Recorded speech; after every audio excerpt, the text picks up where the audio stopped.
Imagine finding out that a simple habit in your kitchen, something you do to be practical and provide for your family, is quietly creating the perfect conditions for one of the deadliest cancers known to man. It sounds like a thriller, but after 30 years in clinical medicine, I can tell you it is a daily reality that most people are never warned about. When we were younger, our bodies could handle the occasional insult. But as we cross the threshold of 50 and 60, our biological margin for error shrinks. These silent mistakes in the kitchen begin to accumulate like microscopic grit in the fine gears of a Swiss watch, slowly grinding your pancreatic health to a halt. In this consultation, I'm acting as your protector. We are going to expose the 5 specific foods in your fridge right now that transform into toxins the moment they hit the heat a second time. But first, be honest with me. How many times this week did you reheat leftovers because you were just too tired to cook fresh? Tell me in the comments. Acknowledging the habit is the first step to changing your biological destiny. To understand the danger, you must first understand the victim, your pancreas. Most people think of the pancreas only in the context of diabetes, but it is far more complex. It is a dual-purpose factory, producing both the insulin that manages your energy and the powerful enzymes that tear apart your food. Think of it as a master craftsman working in a high-precision laboratory. The problem is that the pancreas is also one of the most perfide organs in the body because it suffers in absolute silence. It does not swell when it is bruised. It does not send sharp pain signals when its cells are being mutated. By the time you feel a dull heaviness in your upper abdomen or an unexplained fatigue after a meal, the damage is often catastrophic. This is why the 5-year survival rate for pancreatic cancer remains under 12%. It is not just a statistic, it is a clinical failure of early warning. We are going to change that today by looking at the first and perhaps most common mistake in the American kitchen: reheated fried foods. Think about those golden fries or that fried chicken you saved from last night. When you reheat these items, especially if you use a microwave or, heaven forbid, more oil in a pan, you are triggering a process called deep oxidative breakdown. Most American kitchens are stocked with what we call unstable oils: sunflower, corn, and soybean oil. Chemically, these oils are held together by fragile bonds that shatter under the stress of repeated heating.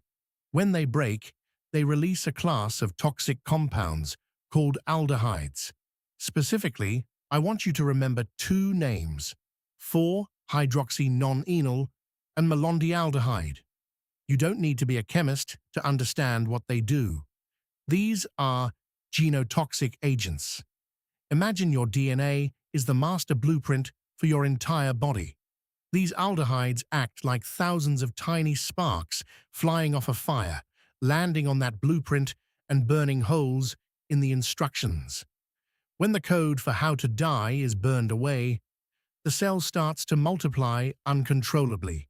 That is the definition of cancer. Your pancreas is uniquely vulnerable to this oxidative firestorm. When you consume these reheated oils, your body initiates a full-spectrum inflammatory response. If this happens once a month, your body can repair the blueprint. But if you are doing this multiple times a week, you are forcing your pancreas to do delicate precision work inside a burning building. Eventually, the repair mechanisms fail. The hammer here is simple. Frying oil is single-use only, period. If you must reheat fried food, use a dry oven at 180 degrees Celsius, about 350 degrees Fahrenheit, or an air fryer. Dry heat restores the texture without triggering a new wave of aldehyde production. It is a choice between a $5 bottle of oil and a functional pancreas. Which one do you value more? Now, let's pivot to something that seems much more innocent, but is equally dangerous: your healthy leafy greens. You've been told 1,000 times to eat more spinach, kale, and chard, and you should. But the way you handle the leftovers matters more than the nutrients themselves. These greens are naturally rich in nitrates. In their fresh state, nitrates are wonderful. They help with blood flow and heart health. However, once cooked and left to sit, the bacteria in the air begin a silent conversion, turning those harmless nitrates into nitrites. When you apply heat for a second time, like that 90-second microwave burst for your lunch, those nitrites react with the amino acids in the food to form nitrosamines. The International Agency for Research on Cancer classifies nitrosamines as probable human carcinogens. Think of nitrosamines as evil carpenters who break into your cell's nucleus and start subtly changing the measurements of your genetic machinery. They don't destroy the machine all at once, they just make it slightly more prone to error. Over years of reheating your healthy meal prep spinach, these errors accumulate. The pancreas, which is responsible for filtering and responding to these compounds, becomes bathed in biochemical stress. This is a classic open loop in nutrition. You think you are being healthy, but the method is sabotaging the motive. The solution? Eat your cooked greens cold. Fold that cold spinach into a wrap or toss it into a fresh salad. You keep the nutrients, but you eliminate the second heating cycle that creates the nitrosamines. If you absolutely need them warm, cook only what you will eat in that sitting. Chemistry does not negotiate, it only reacts. This brings us to the third, and perhaps most shocking item on our list: the humble pot of rice. In many households, rice is the ultimate safe leftover. But rice carries a hidden passenger, a bacterium called Bacillus cereus. This isn't a result of poor hygiene. These bacteria live in the soil, and their spores are present in almost all raw rice globally. Here is the clinical reality. Boiling water kills the active bacteria, but it does not touch the spores. A spore is like a biological armored tank designed to survive extreme heat. Once the rice begins to cool on your kitchen counter, these tanks open up and the bacteria begin to multiply rapidly, producing toxins. One of these toxins is specifically heat-stable. This means when you microwave that bowl of rice the next day, you might kill the live bacteria, but the toxin, the chemical waste they left behind, remains fully active. Imagine a factory that has been shut down, but the barrels of toxic sludge are still sitting in the warehouse. You are eating that sludge. This creates a state of chronic, low-grade inflammation in the gut, which communicates directly with the pancreas via what we call the gut-pancreas axis. They share the same lymphatic drainage and inflammatory signaling pathways. A messy gut means an on-fire pancreas. To stay safe, you must follow the 1-2-4 rule. Cool the rice within 1 hour by spreading it flat to increase surface area. Refrigerate it at 4 degrees Celsius and never keep it longer than 24 hours. Reheat it only once until it is steaming hot, then discard any remains. Are you still keeping rice in the fridge for 3 or 4 days? You are playing a game of biological Russian roulette. Moving to our fourth food, let's talk about the Great American Microwave illusion, specifically regarding chicken. Most people reheat chicken by putting it in the microwave until the outside feels hot. This is a profound mistake. Microwaves do not heat from the inside out. They excite water molecules, creating hot spots, and more importantly, cold spots. In a piece of chicken, the density of the bone, fat, and muscle varies. While the skin might be scorching, the center can remain in the danger zone, between 40 and 140 degrees Fahrenheit. where bacteria like Salmonella and Campylobacter don't just survive, they thrive. A Salmonella infection isn't just a stomach bug. It is a systemic biological war. Your immune system mobilizes every resource, and your pancreas is pulled into that inflammatory cascade. Even if you don't get sick enough to go to the hospital, these low-level bacterial exposures keep your pancreas in a state of constant high alert, preventing it from doing its job of cellular repair. To break this loop, you must use the oven. 175 degrees Celsius, covered tightly with foil for 15 to 20 minutes.